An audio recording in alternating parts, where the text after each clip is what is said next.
เบิ้งให้เบาลีแล้วเบิ้งเขาก็จีกชบออกมาแล้วบ่แม่นดอกเดี๋ยวใช้แก้ตัวได้เฮ้ยมันหิวนั่นแหละแก้ที่ได้บ่ดึงชบออกมาแล้วเจ้าจะดึงเฮงแล้วมันขาดแล้วได้ดึงแล้วใช่เฮ้ยมาทีหลังเลยไก่เนาะข้างไก่สเตลนี่จะสิโกงหรือสิเป็นความเชื่อมันดอกแต่ว่าจริงมันกับบ่นี่มันบ่ได้เป็นอย่างดอกเกี่ยวกันหรอกแค่ว่ามันเคยเห็นมาขนาดเวลาเห็ดบูชุมบูชาเนาะหมอพรมันจะเป็นมักเบิ่งดอกสเตลมันเห็นสี่ก็ดีอยู่โอ้งามได้มันเห็นมากตัวงามต้นตรงกลางมันเลยรักมันเนี่ยไหนกันนี่นี่ตัวกลางคือโมมี่กลางโมมี่นี่ให้ตรงกลางมันน่ะมีตัวกลางต้องมีตัวกลางนะคุณไหนตัวรักๆเลยเฮ้ยนั่นเองแฉบเสยแฉบอยู่บอมันโมมี่มีแต่ช่องอันนี่หรอวะบอมันมีตัวกลางตัวกลางนี่รูปมีอยู่นี่ไหนบอนี่น้อยนั่นแหละรูปดีเกือบรุดไว้ชื่อนิ่งอยู่นี่ชื่อครับว่าจะนี่ดีโอ้คักยังกินได้อยู่โอ้งามดูงามดูซ้ำกันไหมเฮ้ยบ่ได้ซ้ำกันได้นี่เห็นหรอแบบว่าบอเราคิดน้ำคนใดคนหนึ่งนะนี่นะสเตลเนี่ยคิดบ่คิดเรื่องไหนอันนี้บอกว่าแล้วในข้างไก่มันแบบมันโมเสมอกันตัวนี้คิดน้ำมันโอ้เกือบรุดแล้วเกือบย่างไปคุยอยู่กันนะ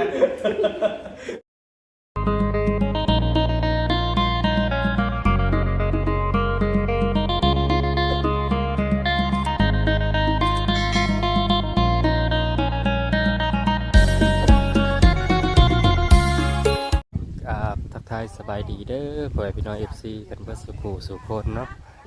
วันนี้ก็มาขึ้นบ้านใหม่บ้านเสาเตลเพื่อนพี่น้องเลยมากับคือสิขึ้นเรียบร้อยเลยพี่น้องมากับบ่อท่านครับเนาะ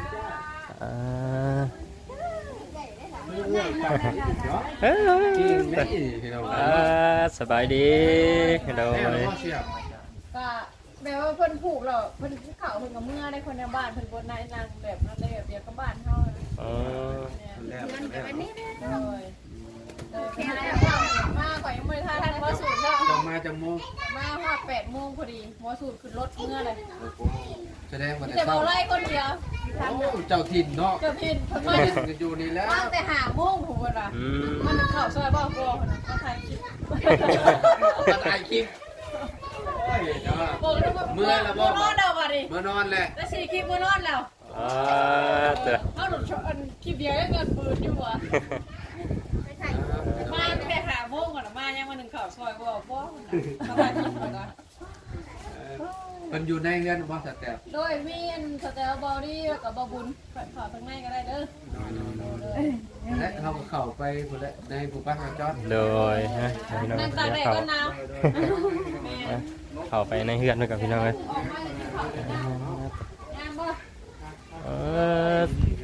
สีเฮือนนี่แบบเดียวกันเลยกับบ้านบ่อจอเนาะ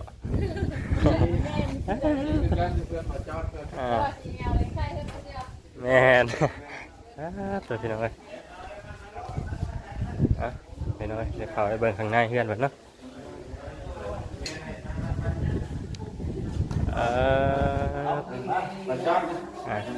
มือกล้องไงโอ้มีหลายเกล็ดเป็นบ้านใหม่ใส่หญ้าเต็มมีผมกับมอนแล้วแต่บนน้ำแล้วบนสังเกตได้บ่เนาะบนสังเกตอันนี้บ่โอ้มาเอาใช่แต่ตุ่มโฮมเนาะตุ่มโฮมบางก้องไปแล้วแหละ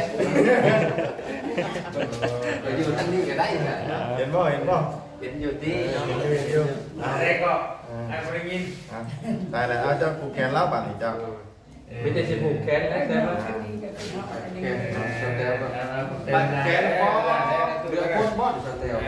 แข นไทย ก็ปลายผูกแขนเอาให้อาจารย์มา มาบังอยู่นะให้วันนี้นี่ล่ะนี่ก็เอาเป็นบ้านใหม่ใส่ยาเต็มนะซาเตลให้ดูดีไม่แห้ง นี่แหละคำว่าอาจารย์เนาะ ไก่มี ว่าสิ่งใดลูกในเรื่อง ซาเตลเด้อเนาะขอให้มันให้เงินเลี้ยงลูกเลี้ยงเต้าต่อไปและจะไปอยู่2คนบ่ถ้าเราบ่มีคู่ตาคู่แล้วเป็นน้องสาธุ มาผูกให้มาอันนี้คืออีหลาน้อยที่บอดี้ไปเยี่ยมเพิ่นเมื่อวานนี่อยู่เพื่อนเมื่อขออนุญาตพานิดนึงเด้อ โดยได้ เด็กน้อยกับผ้าเขาอยู่เพื่อน นี่บ่ เมย์แล้วก็เจ้าอยู่น้ำไม่ตู้ก็ให้บางแย่งไม่ตู้แล้วล่ะเด้อบางแย่งไม่ตู้ให้เป็นเด็กดีให้เชื่อฟังคำสอนเพิ่นให้แล้วเด้อใหญ่มากเลยค่ะหาเงินเลี้ยงพ่อเลี้ยงแม่เลี้ยงประตูไม่ตู้เด้อเจ้าให้เจ้ามีจะร่ำจะรวยเอาตู้แข็งไม่เท่ามาทำไม่ตู้มาตู้แล้วก็นี่แหละอยู่น้ำลูกน้ำลานไปโดนเด้อเป็นองค์เป็นเงาอยู่น้ำลูกน้ำเต้าอยู่ดีมีแห้งมีอย่างกันให้เพิ่งมีลูกหลานนี่แล้วเด้ออยู่น้ำลูกน้ำลานเป็นโอ่งใช่โดยยุ่งมันคนนี้เนาะ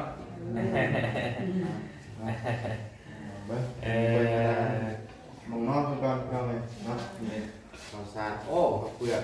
รอมาโอ้ปลาดุกดิ้นมีปลาดุกอีกบ่อนะ ปลาดุกดิ้นบ่ปลาดุกลิ้นเนาะแม่ปลูกในตู้ เปิดของแล้วกัน เอาเลยซึ่งเรื่องนี้แบบผมนี่ครับ เอ้ามีคนนอนถ่ายมาดิ ฮะ มีคนนอนถ่ายอยู่ โอ้มันก็แนมแล้วเฮือนเราแล้วมันก็ธรรมดาได้เฮ้ย ลูกหลานเด้อตัวเด้อตัวมันหนุ่มขอเงินโดย อันคอยยังให้เจ้าห้องน้องสาวมากน้องสุดใจนะ อยู่ทั้ง มันห้องน้องสุดใจมันต้องไงเห็นแล้วว่าน้องสุดใจนะ บอยมีมือไม่คนได้หนองสุดใจเปล่าดิ เอาน้องสาวสเตลเลยแต่แล้วมาพี่ดูนะพี่ดูหลังมันนั่งพี่ดูหน่อย โอ้นี่บอล น้องชาวแท้ๆแล้วบ่นี่ แม่ เบิ้งครั้งแรกแล้วนี่เนาะ เอ็มนายเยอะๆจะได้มาพี่ก็ได้ มาพี่เมียมาแล้วมาเปิดโต๊ะ ว้ายใช่ เอา อันนี้ก็ เรา ได้ เคยมาเถอะเนาะ เปิดตัวว่าปันเข้าไปประมาณไรมันก็บูดเต้าหมดเลยเอาพันรอบเป็นนั่นก็ได้เนาะ เปิดโต๊ะที่บ้านซาวแต้วบ่ เปิดโต๊ะบ้านเราเดียวเนาะ เอาทำแค่ในบ้านจอนี่ บัดจอนมันปลูกแคนซาวแต้วกับ นี่คือน้องสุดใจที่ให้พาไปหาตอนนั้นสาวบุญพาไปตอนนั้นเด้น้องสาว เลย เท่ๆเนาะ สาวลาวคนนี้นะ อันเมเดียวหรอวะ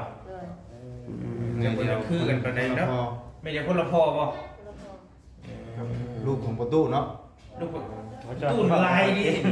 แล้วก็มีผู้นึงอีกได้ไอ้ลูกตู้น่ะผู้มา นั่นน่ะบ่ ไม่เอาละ ทั้งผู้ชายทั้งผู้หญิง อันนั้นบ่าวอันนั้นเด้ซะเราอยู่พุ่นบ่อยู่นอก หลับ บ่ มามีน้องสาวอีกผู้นึงนะอยู่พุ่นกับมาน้ำกัน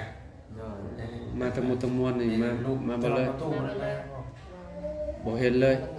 เจ้าได้ไปบอกอยู่บ่ซะแต่บ่มาบ่ เป็นว่าข้าวเวียก อ๋อ ชาเรียนมันแจ้งแจ้งอยู่ กระยาเรา พยาแล้วแหละซะเนาะ ทำได้เลยว่าทำได้กับพ่อเลย เนาะเอาว่าค่าเรียกค่าเรียก เนาะก็เลยไปว่าไปเถิดนะ แต่ว่าจะกลับไปข้างนี้เลยเนาะไปพวกข้างนี้แล้วเนาะ เออ แล้วอยู่หน้าวันนี้นะ อยู่นะเมื่อนี้เพิ่นไปเวียก อยู่หน้ากับเมียผู้เก่าเราบ่คิดทอดกันอยู่ ก็เลยไปอยู่นำกันเนาะ กันบอลี่ก็มาสายๆเนี่ยจังน้อยพี่น้องคือนี่ก็นอนดึก โอ้ตี2พุ่นได้ถึงเราไปประชุมกันแล้วตี2 ว่าเวียกว่างานกันนั่นแหละมันก็เลยดึกนี่ แต่ว่าแบบโดนๆจังได้มาเจอกันน่ะนะ ชุมกันมีอย่างกันแต่วันนี้เลยมาแล้วว่าที่แรกพี่น้องไก่กันที่เมื่อไหร่จะใช่คนกินยังเหมือนเรือยังไงคน ยังมีอยู่ติ จักแล้วเลยอีกก็เลยได้แต่ ครูบ่เลย กันที่ชั่วไง กล้ากินหมดดิ ต้มไม่แต่บ่หวานบ่จักแถวๆจนอันน่ะบ่เลยกระแดงบ่เลยฮะ ต้องมาช่วย ถึกลมเนาะถึกล เบิ่ง ม เราบ่ได้ก็เบิ่งโผล่มาแล้ว เบิ่งข้างเบิ่งหยังน่ะบ่ข้างไก่น่ะ เบิ่งก็ได้ ฮะ แต่ก็มันบี้เบิ่งแล้วเราตู่เนาะ เบิ่งให้ดู แม่น สิบ นะ นะ ฮะ เบิ่งรู้ สิบนะ ฮะ โมเมนต์หมอพรเพิ่นเบิ่งแล้วว่า ยังบ่ได้มีไปเบิ่งไม่ได้นี่ คือบ่เบิ่งเนาะ จะเบิ่งไหม ฮะ เบิ่งไหม เบิ่งรถดู เบิ่งแล้วมันไปเลยนะคัดมันเหี่ยวเลย เบิ่งให้เบาลีแล้วเบิ่งเฮาก็จีกซบออกมาแล้ว บ่แม่นเนาะเดี๋ยวใช้แก้ตัวได้เฮ้ยมันหิว นั่นแหละ แก้ที่ได้บ่ ดึงซบออกมาแล้วเจ้าจะดึงเฮงแล้วมันขาดแล้วเด้ ดึงรถ ดึงตัวได้แต่ ฉีกข้าง ฉีกคางมันเอาลีแม่นงะเอารถงะค่อยๆน่ะเด้ นี่บ่ เจ้าจะดึงออกนี่ แล้วว่ะ แม่นเฮากับรูปอันนั้นมันออกบัด ผ นี้ มรถ ว้ายใช่เฮ้ย มาทีหลังเลยข้างไก่เนาะ ข้างไก่สเตลนี่จักสิโกมหรือ เป็น สิ ความเชื่อมันดอกแต่ว่าจริงมันก็บ่นี่ มันบ่ได้เป็นหยังดอก เกี่ยวกันหรอกแค่ว่าเพิ่นเคยเฮ็ดมาหั่นน่ะ แม่นเวลาเฮ็ดบูชุมบูชาเนาะ แม่น หมอพรมันสิไปมักเบิ่งดอก แถว มันเหี่ยว สิก็ดีอยู่โอ้งามได้มันเด็กมากแต่ว่างาม โอ้มันต้องตรงกลางมันเลยรักมันเนี่ย ไหนกันนี่ แม่ แม่ น นี่ อันตัวกลางคือบ่มี กลางตรงนี้นี่ให้ตรงกลางมันน่ะ เอามีตัวไกล ต้องมีตัวกลางอีก ก เด้ ลางตรงไหนตัวรักๆเลย เฮ้ เฮ้ย นั่นเอง แซ่บเสย แช่อยู่บอกมันบ่มี โอ้ย มีแต่2อันนี่เหรอวะนี่ บ่มันมีตัวกลาง อ๋อ นะ ตัวกลางนี่ รูป ยังมีอยู่นี่ในบ่นี่น้อย นั่นแหละรูปดี ๆเกือบ ๆ รุด โอ้ เว้ ย ย ชื่อนิ่งอยู่นี่ ชื่อครับว่าจะ นี่ นี่โอ้คัก ยิงกันได้อยู่ โอ้งาม แต่ ดู ว่าง าม บ่ ดู ซ้ำกันไหมเฮ้ยบ่ได้ซ้ำกันได้นี่เห็นบ่ แบบว่าบ่เราคิดนำคนใดคนหนึ่งนะนี่นะน้าแต้วนี่ แม่น คิดบ่ คิดเรื่องอะไรอ่ะ บ่พอ อันนี้เพราะว่าแล้วในข้างไก่มันแบบมันบ่เสมอกัน ตัวนี้ กินน้ำผมโอ้โหเกือบรุดแล้วเกือบย่างไปคุยดูไปกันนะบอกจะบอกมือคนชื่อกูจะคนหน่อยกินนี่ บ่ว่าบ่มันยังไง นี่ สั่นยาว เพราะว่าตัวนี้หนึ่งเอียงไปในตัวกลางตัวสำคัญ แม่นแบบว่าบ่อยากซื้อว่าได้แบบอยากเอียงไปแบบนั้น ก็แต่ขัดโยนี่ ลังเลนะ ลังเล นี่ นี่ ดิชีโบ ประมาณนั้น พอแต่ขัดโยแต่มันบ่ซ้ำกันดิชื่อ ได้ เรียบร้อยแล้วเด้อข่อยฉันเนาะไม่ได้ข่อยสิพอตัวล่ำๆกันเด้อ เป็นสิบห้าว่าคุยกันกันกว่า พอแล้ว เห็นว่ากันเลยก็ไปเล่นนะ ได้เวลาแล้วเนาะไปเลยเด้อสเตลเด้ออยู่ดีมีเองเด้อพอลี่ โอ้ยโดยอยู่ดีมีแฮงคือกันโดย แม่นว่าเป็น อาเมน น้ำไม่แล้วเนี่ยก็กงามอยู่แต่ว่ามันบ่ซ้ำกันเนาะ มันบ่เสมอเนาะ เป็นยังอาจารย์คือว่าคิดมีแนวคิด เอาเบิ่งข้างไก่คือแบบ หายหลังเนาะ มัน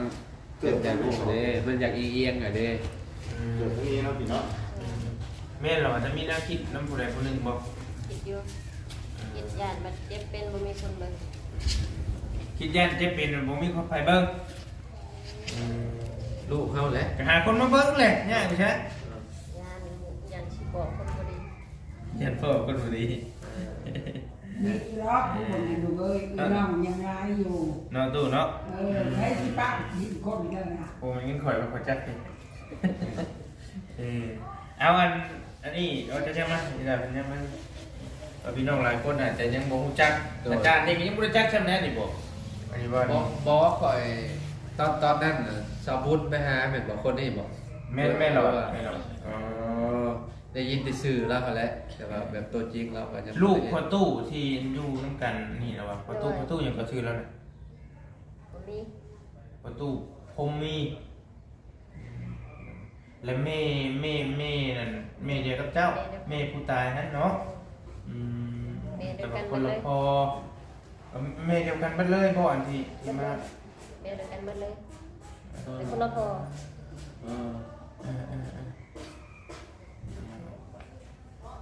แต่ว่าอีหลานนี่อยู่น้ำนาชาวบ่นะอยู่ตอนจากว่าเลยสิถามเลยนาชาวก็เอาไปเลี้ยงนะเจ้ายังนี่น้อยอยู่บ่ยังจำได้สักแต่ ซุ่ม เฮ้นั่งอยู่บ่ เลย อันจะคนนางอยู่เพื่อนน้ำกันคนไหน อยู่แถวไหนคะ โดย 3 คน 4 คนทุกคน จักปีแล้วเจ้า 15 ปี 15 ปีแล้วสิเป็นสาวแล้วเนาะการสมมุติว่าสาวให้มาอยู่น้ำเอื้อยใช่ไหมวะนะเป็นหยังไง วันนั้น บ่อยู่เลยหนูชุมนันเลี้ยงจนใหญ่ ว่าสมมุติว่าเพิ่นให้มานะสมมุติว่าอันนี้ไอ้สมมุติจริงๆไอ้ถามซื่อ กับผม ๆบอกว่ามันลึกพุ่นเหรอบ่ โดย ตัวใหญ่อยู่พุ่นมันลึ เล่ ก นเลยครับเพราะว่าไปได้คันมาใหญ่พูดเลยมันยากได้บัดอยากให้มา มัน เป็ จะ น ลึ เนาะ ก มามันก็จะเป็นยังไงบุกเนาะจะวิวจะได้บุกเขา บอกว่าถามไปซื้อนี่ถามเป็นคนหุ้งอีกทีเดียว เออ อยู่คนเจ้ากันสะดวกสบายอยู่ดีนะเงินทองมันใครเอาให้เจ้าใช้ แต่ละสาวก็ให้อยู่ เจ้าเขาเฮียนอยู่บ่ของเฮียนอยู่บ่ บอก แต่ละมือเจ้าเห็นยังไง อยู่ อยู่เพื่อนละล่า มีในเห็ดหนึ่งข่าวหนึ่งน้ำเห็ดโอ้ปลาคนอยากกับเห็ดไปยังเพื่อนนั่นแหละเนาะ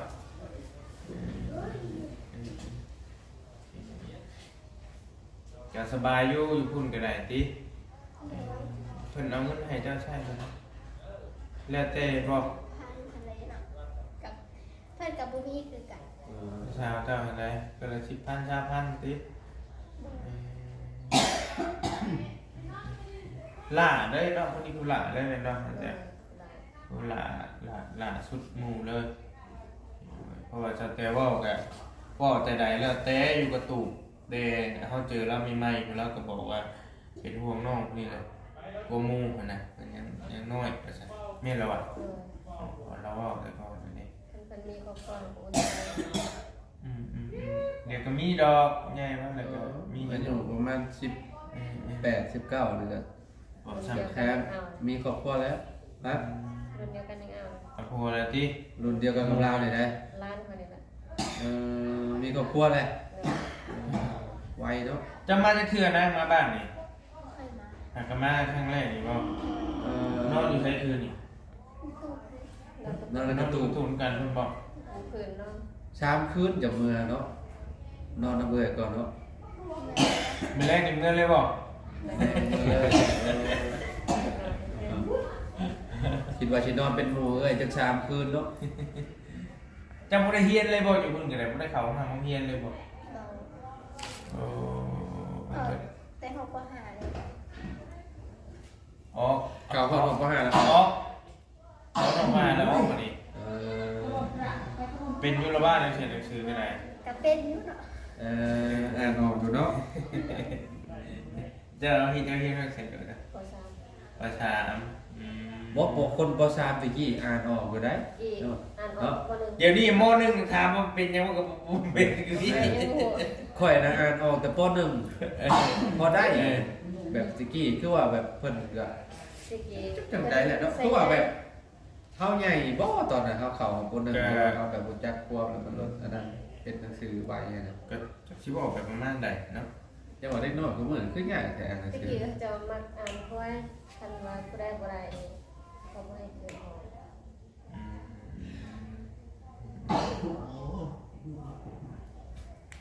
โซเตลนี่ไปไทยนี่ก็หลายปีเติมเนาะ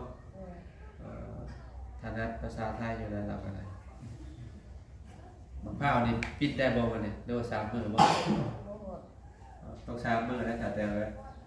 จะเอาออกมากินได้ คลำบ่ เอ้า3 มื้อได้ หอมชามมือไปแล้วเลย แม่นเนาะตัวเนาะ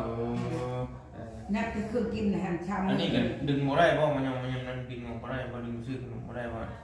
เงินคำมาออกคำนันเมียนดู เงินเนี่ยออกได้เนาะตู้เนาะ ได้ มาหมู่บ้านก็คือบ้านหัวแย้งน่ะคือแบบเพื่อนเฮาน่ะปึ๊บก็เจ้าก็พากันญาติเอาบ่เลยกับข้าวมื้อเดียวเลยก็เจ้าเห็นเฮาหล่นจนงงอ้าวอยู่บ้านเฮาคือ อยู่พี่บ่เคยได้รู้เลย แม่นอยู่บ้านเฮาเองก็บ่เคยต้อง3 มื้อจังเอาลงอ่ะนะตัว มันสิแตกต่างกันในแต่ละหมู่บ้านนะอันนี้ก็ต้องเก็บเมียนก่อน3 มื้อแล้วก็จะอยากเอาให้ไปก็เอาให้หรือว่าสิเก็บกินเองก็บ่เป็นหยังหลายหน่วยอยู่ ข้าวนี่เพิ่นจะปุ๊บบ่ว่า อุ๊บใส่น้ำอุ๊บข้าวกล้วยกับข้าวสารข้าวเปลือกหม้อนึ่งครบนะครับวันแรกนี่นอนบ้านใหม่เนาะบ่ดีเนาะ แต่มันยังบ่มีจะไฟฟ้านะเนาะ บอกในเด้อสแตล3 ตัว6ตัว บอสมันเพิ่นดึงเข้ามานี่นะ เพราะเพิ่นยังบ่ได้ดึงเข้าให้ยังบ่ได้ไปย้าย แล้วก็มาติดมา เออ แต่ก็อากาศเย็นอยู่ได้อยู่เนาะ แล้วเจ้าเอาให้เพิ่นมาย้ายให้เนาะ แล้วว่าตะกี้นั้นสิมาย้ายเขาให้ฟรีแต่ว่ามันเหมือนผ่านไปถึงนึงคือผู้เห็นมันมาใกล้แล้วมาอยู่บ่ผู้เจ้าฮอดเราอยู่บ่ผู้เก็บไฟเจ้าไปหาฮอดเราอยู่บ่ได้ฮอดช่าง อันนี้แล้วก็สิผูกคอโตเทียนสเตลนี่ก็สิ โดย ไปที่การรับไปก็ได้รับชิ้นเหลือหรือว่าไม่รับชิ้นนะ เลย ลักที่ ไปหานางกินข้าว เลย จำนวนเนาะ ลักที่ว่าเอา หยอก จังได๋ก็ดีใจนำเด้อสาวแตวเด้อจะยินดีนำเวลาดีนำหลายๆทีมงานก็ได้พี่น้องเนาะโอ้เพื่อนเรางามนะพี่น้องเนาะ งามบ่นางเงินเดือนจ้ะอยากได้บ่แบบนี้ อยากได้ สร้างภาพได้แล้วสิสร้างภาพได้แล้วสิว่าเด้เนาะ เดือน2 หลังฝั่งนั้นกับฝั่งนี้น้องโพดพี่น้อง ตัวไหนงามจ้ะบ่หลังไหนกับหลังนี้ งานเป็น2 ล้าน งามบ่ชอบ งานทั้งสองหลังเลย โอเคเก็บภาพบรรยากาศเบิ่งข้างนอกก็ได้จักเล็กจักน้อยตั้งแต่เราทาสีแล้วกับโบได้เข้ามาเลยนะพี่น้องเนาะก็มีแต่อยู่แต่เนื้อพวกเราวันนี้เนาะก็เข้ามาวันนี้แหละพี่น้องเนาะ สีมือเมษาแล้ว ในสร้างเรา เมื่อเรา การ อ่ะ ปูกะโลอย่างเงี้ยของเราก็ถือว่าโอเคอยู่แล้วพี่น้องเนาะ อันนี้มีห้องน้ำติดโตเลยบ่ ไว้ของนั้น ตัวนั้นใกล้เลยนะ ห้องน้ำข้างในเลยเนาะ สบาย ไม่ต้องเปิดประตูออกไปข้างนอก มันต้องยาก ไม่ต้องย่านอีกเพราะว่าอยู่กับลูกเนาะ ผมเราปิดกันแล้ว ปิดเตือนเรียบร้อยเลยครับไม่ต้องย่านอีก เดินจึงเปิดไล่บ่ ไปเด้อวันนี้เด้อ เด้อ โดย มาเก็บผักอยู่ข้างนอกก่อนพี่น้อง พี่น้อยได้สิพาเลาะเบิ่งรอบๆเพื่อนสาวเตียวเพิ่นก่อนเนาะสีเพื่อนก็งามมาเลยพี่น้อยสีฟ้าคือกับเพื่อนบ่จอดเนาะเพื่อนสาวเตียว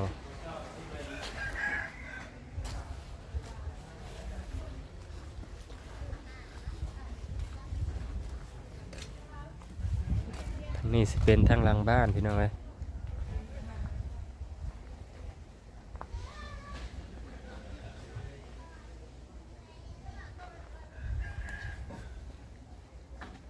เพิ่นก็พากันขึ้นแต่เช้าพุ่นเนาะทางบ่จรมาก็บ่ทันซะพี่น้องเอ้ยนี่สิเป็นเรือนครัวเพิ่นเนาะบ่อนเฮ็ดอยู่เฮ็ดกินนะพี่น้อง